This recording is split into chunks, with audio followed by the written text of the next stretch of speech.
Hey guys, exam सत्र में आप सबका स्वागत है।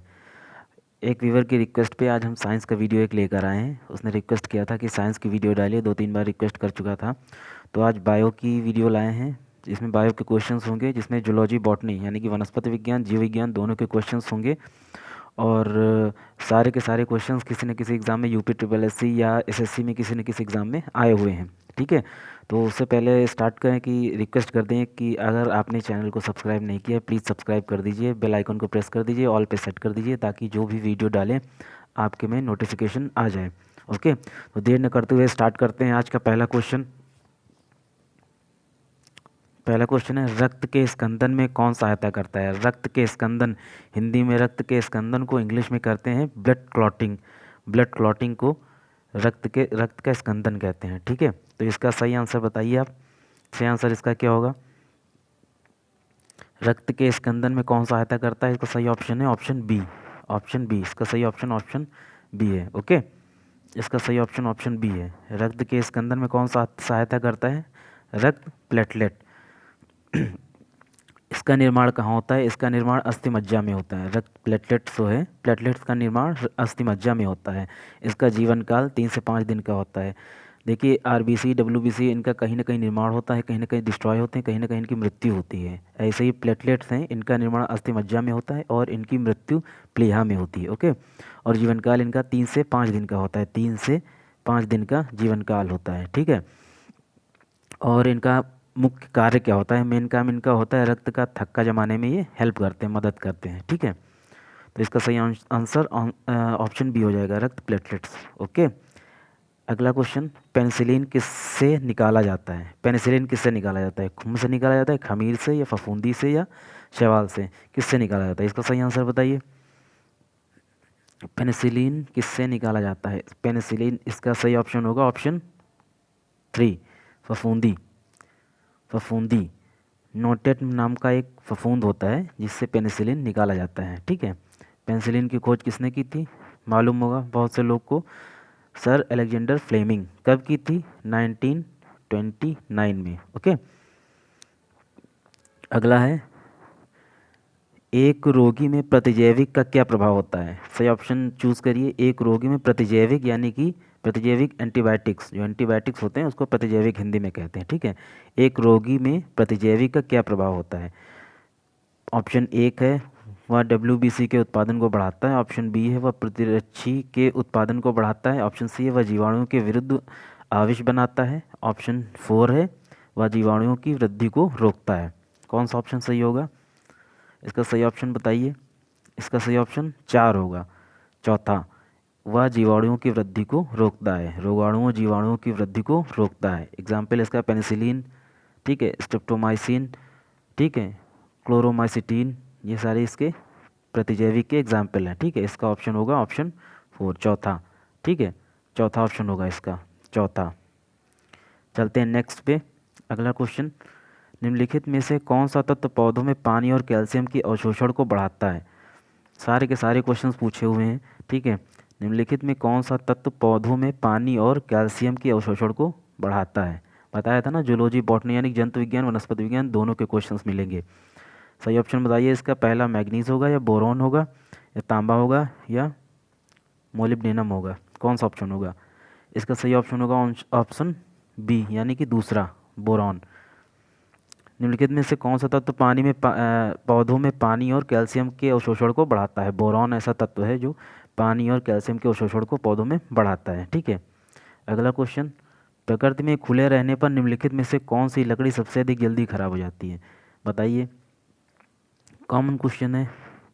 मृदु लकड़ी, रेशेदार लकड़ी, रसदार लकड़ी, कठोर लकड़ी, कौन सी जल्दी खराब हो जाएगी प्रकृति में खुले रहने पर? इसका ऑप्शन होगा ऑप्शन 3, रसदार लकड़ी। ओके, ऑप्शन 3 होगा, ऑप्शन 3, रसदार लकड़ी जल्दी खराब हो जाती है। नेक्स्ट, हमारे दांत और अस्थियां आमतौर पर किससे बनते हैं? अच्छा क्वेश्चन है, इंपॉर्टेंट भी है। हमारे दांत और अस्थियां आमतौर पर किससे बनते हैं? इसका सही ऑप्शन बताइए, क्या होगा? ट्राई कैल्शियम फास्फेट, फ्लोरोपेटाइड, क्लोरोपेटाइड, या हाइड्रोलिक? सही ऑप्शन बताइए। इसका सही ऑप्शन होगा try calcium phosphate, option A. इसका ऑप्शन ए होगा, यानी कि पहला, ट्राई कैल्शियम फास्फेट। ठीक है, हमारे दांत और अस्थियां आमतौर पर ट्राइकैल्शियम फास्फेट के बने होते हैं। नेक्स्ट, निम्नलिखित में से किससे अंगोरा ऊन निकाली जाती है? इसका बताइए। पूछा गया क्वेश्चन है, यूपी ट्रिपल एससी में पूछा गया क्वेश्चन है। निम्नलिखित में से किससे अंगोरा ऊन निकाली जाती है? सही ऑप्शन बताइए। खरगोश से या भेड़ से या लोमड़ी से या बकरी से? इसका सही ऑप्शन ऑप्शन फोर्थ होगा, बकरी से।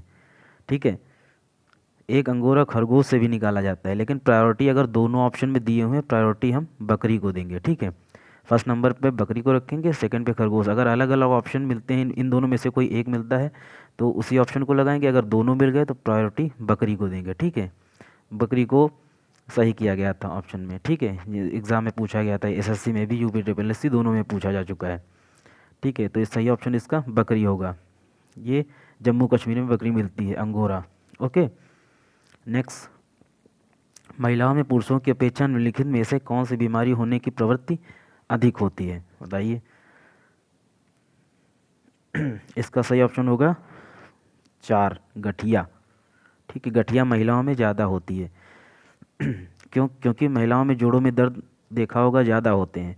ज़्यादातर महिलाओं में जोड़ों में दर्द हो जाते हैं। इसमें क्या होता है, जोड़ों में अस्थि संधियों में सिट्रिक एसिड बनने लगता है। इसके सिट्रिक एसिड के छोटे छोटे क्रिस्टल जमा होने लगते हैं, जिससे धीरे धीरे दर्द बढ़ने लगता है। इसलिए महिलाओं में गठिया बीमारी जल्दी हो जाती है। ठीक है, नेक्स्ट, पीयूष ग्रंथि कहाँ पर स्थित होती है? आसान क्वेश्चन है, पूछा भी गया है। पीयूष ग्रंथि जिसे पिट्यूटरी ग्लैंड कहते हैं, पिट्यूटरी ग्लैंड कहाँ पर स्थित होती है? मस्तिष्क में, गुर्दे में, जिगर में, आंत में? लगभग सबको मालूम होगा। इसका सही ऑप्शन होगा ऑप्शन पहला, मस्तिष्क में। ठीक है, इसे मास्टर ग्लैंड भी कहते हैं।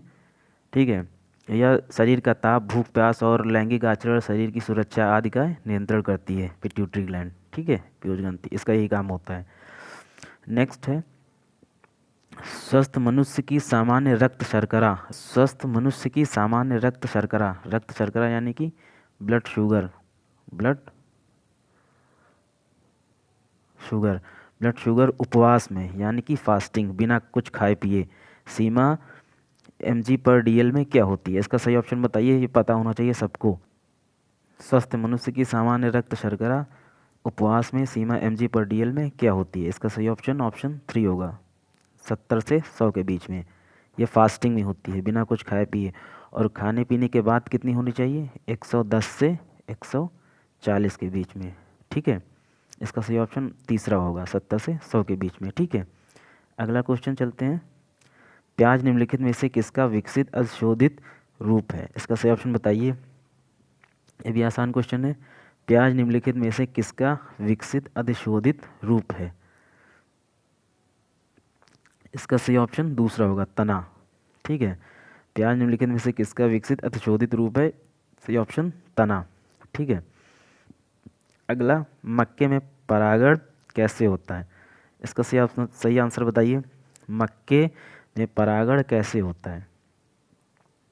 स्वपरागण से, कीटों द्वारा संकरण परागण से, हवा द्वारा संकरण परागण से, या फिर वर्षा द्वारा संकरण परागण से? इसका सही ऑप्शन बताइए।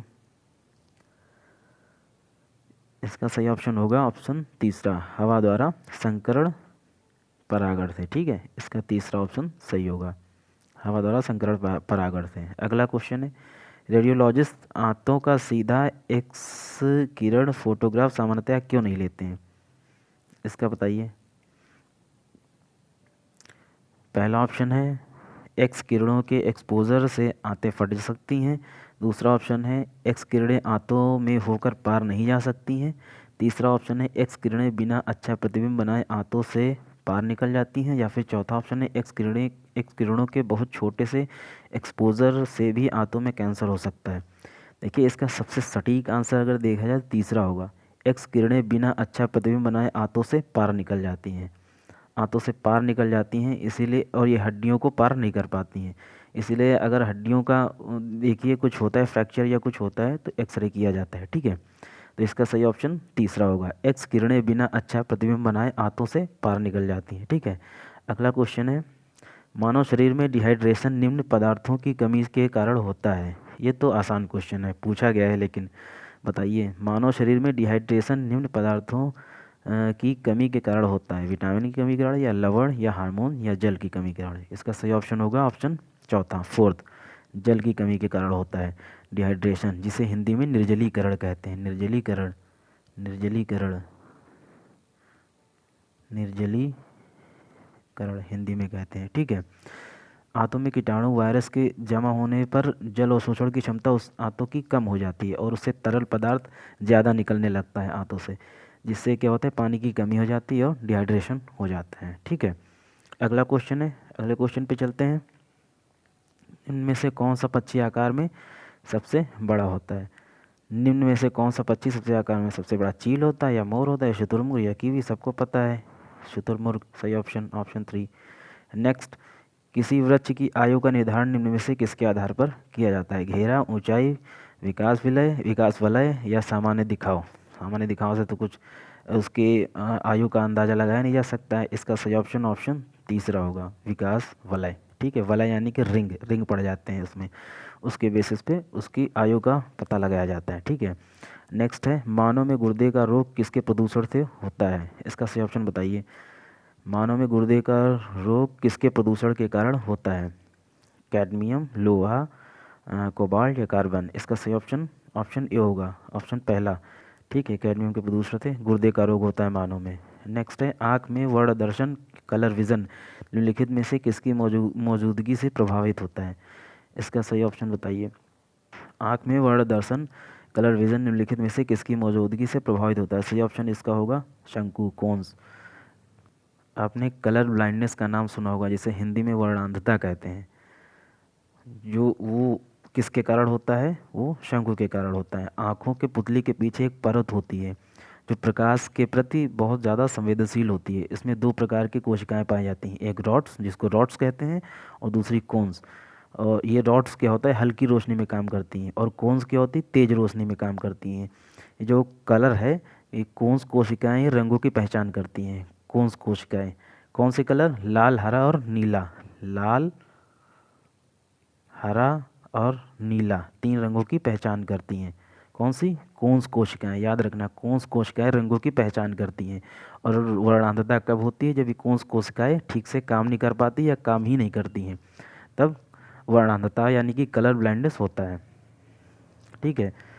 नेक्स्ट,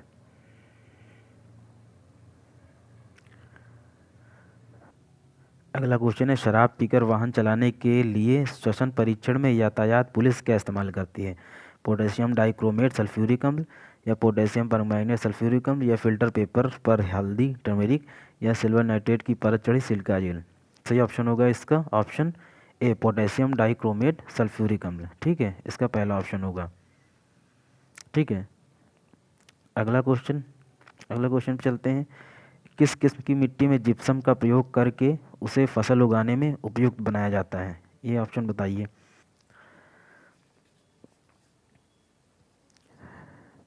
किस किस्म की मिट्टी में जिप्सम का प्रयोग करके उसे उसे फसल उगाने में उपयुक्त बनाया जाता है? इसका सही ऑप्शन होगा ऑप्शन दूसरा, अम्लीय, ठीक है। जिप्सम का फॉर्मूला बताइए। जिप्सम जिसे कहते हैं calcium sulphate, CaSO4, CaSO4 2H2O। और इसके पहले वाला क्वेश्चन था क्या? Potassium dichromate. पोटेशियम डाइक्रोमेट का फार्मूला क्या होगा?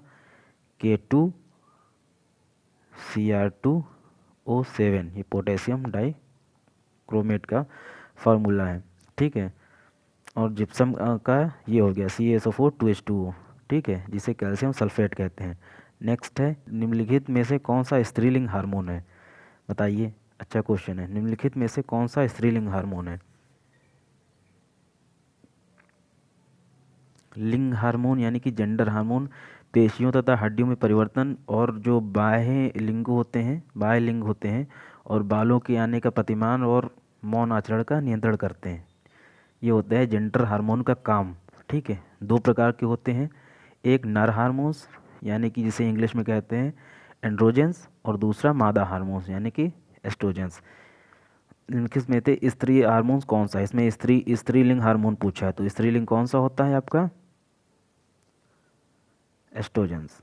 इसका सही ऑप्शन होगा पहला, ठीक है, एस्ट्रोजन। अगला क्वेश्चन है, हो गए। आज के सेशन में इतने क्वेश्चंस थे। तो जज कीजिए अपने आप को, मार्क कीजिए कितने से कितने आपने सही किए हैं, ठीक है। और शायद 21 क्वेश्चन है, 21 से आप अपने आप को स्कोर कीजिए। अगर 17 आपके सही हो रहे हैं तो मान के चलिए सही तैयारी चल रही है आपकी, कुछ नहीं करना है, बस ऐसे ही कॉन्टीन्यूसली पढ़ते रहना है। और ठीक है, और मिलते हैं अगले किसी वीडियो में नए क्वेश्चंस के साथ, ठीक है। तब तक के लिए चलते हैं। और आप अगर आपने सब्सक्राइब नहीं किया है इस चैनल को तो प्लीज़ सब्सक्राइब कर लीजिए, बेल आइकन को प्रेस कर दीजिए, ऑल पे सेट कर दीजिए, ठीक है। मिलते हैं अगले वीडियो में, तब तक के लिए बाय बाय।